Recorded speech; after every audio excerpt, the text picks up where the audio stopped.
Hi friends, this is your pal Scott Garibay, and today we are going to do a Dungeons & Dragons campaign recap. So this is a physical table game which occurred in 2025, and I was a player in this game. The Dungeon Master was the Gold Dungeon Master out of Westchester, and it was hosted at their home. The Gold Dungeon Master in Westchester hosted 3 people for this game. And so I was one of the player characters, and then there were 2 other players, each who had a player character. And it was a distributed story in that we would come together for some sessions, but we established our characters through play, each in an individual session. And the way that the Gold Dungeon Master handled this was he would actually give out notes for each of the sessions to all players, and we had a shared Facebook channel on Facebook Messenger, which was really nice. And then we would come together when the story would bring people together. And the story for this was, and the campaign for this was Back to the Future NYC. So this is a continuation of the trilogy of the Back to the Future films, right? So we're all huge fans of Back to the Future. And so basically, the concept here is that Doc Emmett Brown and his assistant Marty McFly have built the DeLorean time machine, and have been having adventures in the time continuum, right? But then the idea is that it does not remain with them, which completely makes sense because Doc Brown has, adventured far and wide with the time machine, exposing literally hundreds of people to seeing it, and so at this point, at one point, as you'll see within our campaign, the schematics for the DeLorean time machine, including the mechanical aspects of the machine itself, as well as the flux capacitor, become available beyond Doc Brown and Marty McFly. And so that's where our campaign picks up. So our campaign starts in 1992 in New York City. Okay.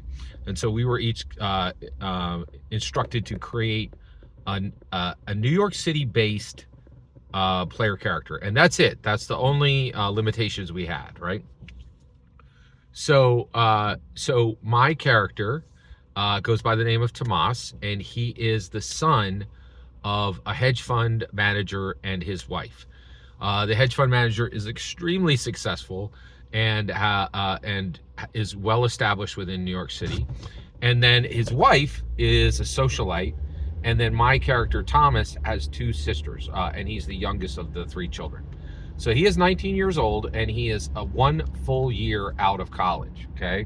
I'm sorry, 1 full year out of high school, and at this point should be in college, but he is not, all right? So what is he doing if he's not going to college?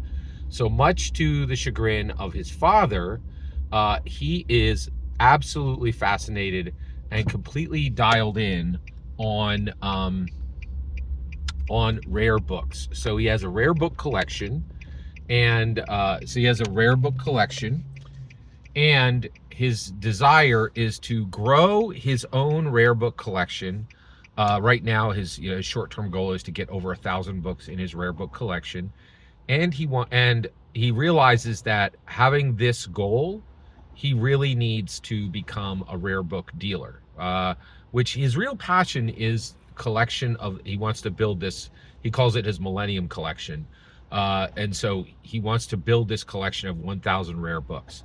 Only about 600 or 700 are listed, but as he goes about his adventures to find rare books, he is adding, he's leaving himself room to add on more, right? But one of the things he's realized is he often gets in competition for the books that he wants, right? And he realizes that the people who are beating him out frequently are rare book dealers. And so if he's going to be able to get the books he wants at the rates he wants, at the frequency he wants, he needs to go into rare book dealing, which he has no compunction against that. but his real passion is to collect rare books.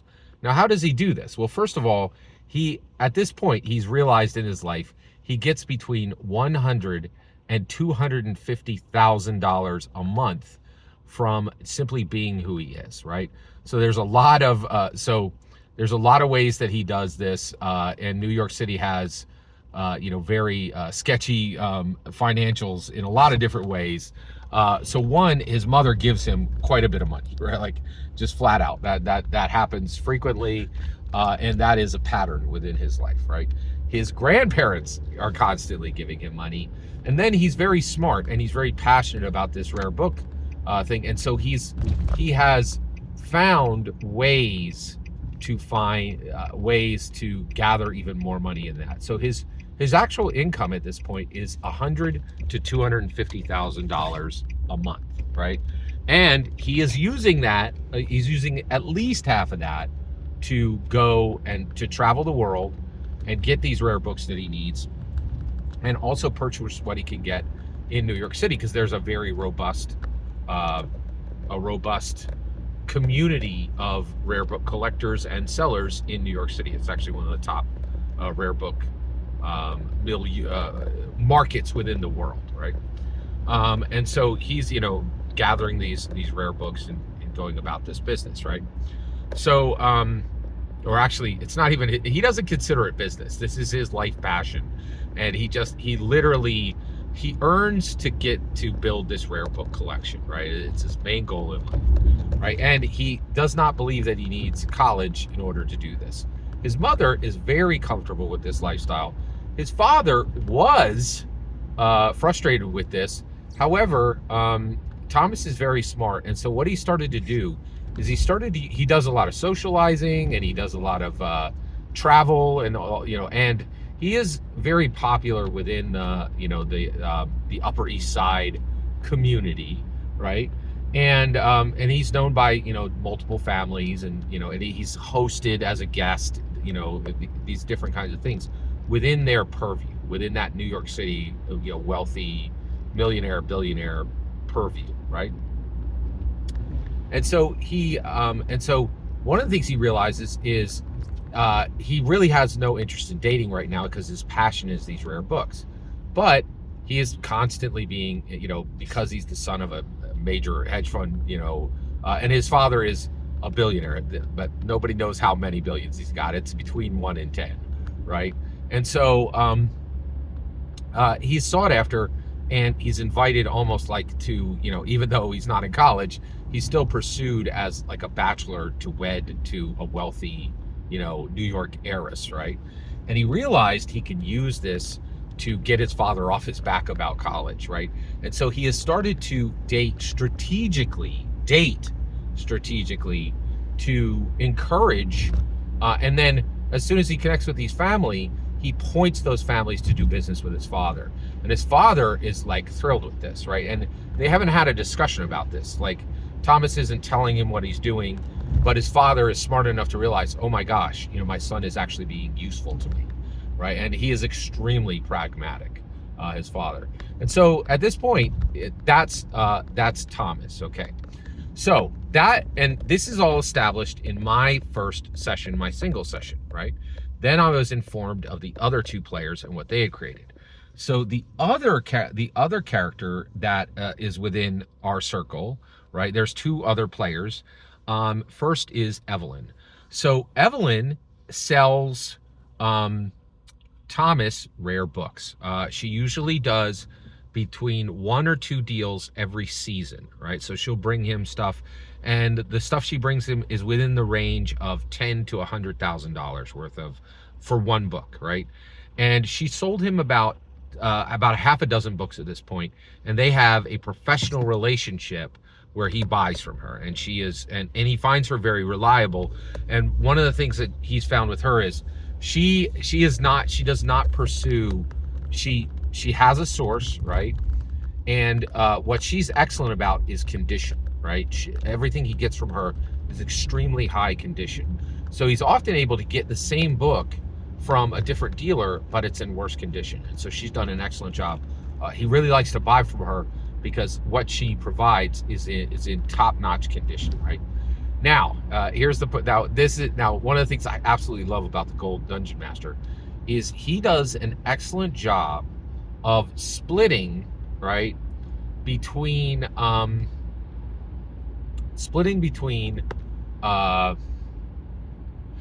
player knowledge and player character knowledge, right? So player character knowledge, Thomas has someone who supplies him rare books. Evelyn is actually a New York City fence, okay? So she fences stolen goods. So all the books that Thomas is buying from him are stolen. Thomas does not care. All he cares about is the condition of the book, the price, the availability, and how quickly he can get it, right? Like that's his only concern, right? So it does not matter to him at all that these are stolen books, right? So and Evelyn, she doesn't steal. She's not a thief. She's a fence. That's what she does, right? But she also serves different groups in New York City in different ways, right? And so that's her purview, right? So what she does is she sells, and actually we were not at the table together for any of this. She sells Thomas she sells him a first edition of Huckleberry Finn in extremely good condition, signed by Mark Twain, right? And the provenance for that is with the book, okay? So which is interesting. Now there is a gap in the provenance because it was recently stolen, right? So, but that's no problem for Thomas. So he's happy to get it. But in order to get this book, she also sells him three handwritten commonplace books. And so this is something that Thomas has recently started doing, and he's buying commonplace books. Now, if you don't know what a commonplace book is, I learned what a commonplace book is when I read a Series of Unfortunate Events.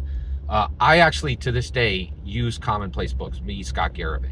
So a commonplace book is a book, it's a blank book, and then a person carries it with them everywhere they go, and they fill it up with everything they come across in their daily life. So you'll get so my commonplace book, right? It contains notes from my Sunday sermon that I listen to. It contains a grocery store list that I, used when I went to the grocery store. It contains notes for my player characters. I keep my player characters in my commonplace book, right? And then also, I keep my prayers in my commonplace book. I'll write them down, right? And when I write a poem, I'll put a poem in my commonplace book, right? So he buys 3 commonplace books at just $1,000 each from her, right? So he gets these commonplace books, these 3 commonplace books, and he buys them from her, okay? Then he immediately leaves her, right? And when he leaves her, he buys it from her in Manhattan. And then he goes to get on the train and go back to the Upper East Side, right? And when that happens, he's mugged, right? But something really strange happens. The person who mugs him takes one of the commonplace books that he bought, but not all 3, and leaves the rare book Huckleberry Finn and takes no money from him, right? And he's like, what? Or so he gets, so he gets back, he gets upset.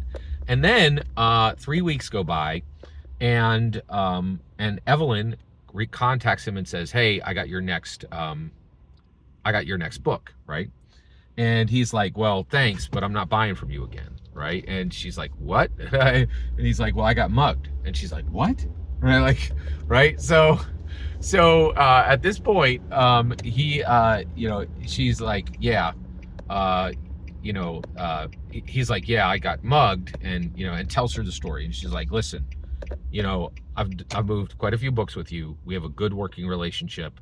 And frankly, I think I'm going to be supplying you for years to come. Let me fix this. I'm going to get that book back for you, right? Give me 1 month to get that book back for you. And if I can, I got 2 books right now that you'll buy, and you will buy them at full price from me. I won't jack the price up. She doesn't even need to say that. She charges a high price for what she has, right? And she has good stuff, right? So she's like, you'll buy both books from me, you know, at our normal rate, and we'll continue, but you got to give me 1 month to fix this, right? So she's like, so that's it, right? He's like, yeah, no problem, right? And so at this point, she takes her leave of him, and we'll cut it off there, and I'll continue telling you more about this in the future. Super glad to share this with you. This is one of my favorite campaigns I've been in a while. Thanks for letting me share it with you. Every single word you just heard in this video is my humble opinion. Nothing more, nothing less. The important part is when I get to hear your humble opinion. When you get in the comments and send your traffic, please consider subscribing, and have a fetch millennium.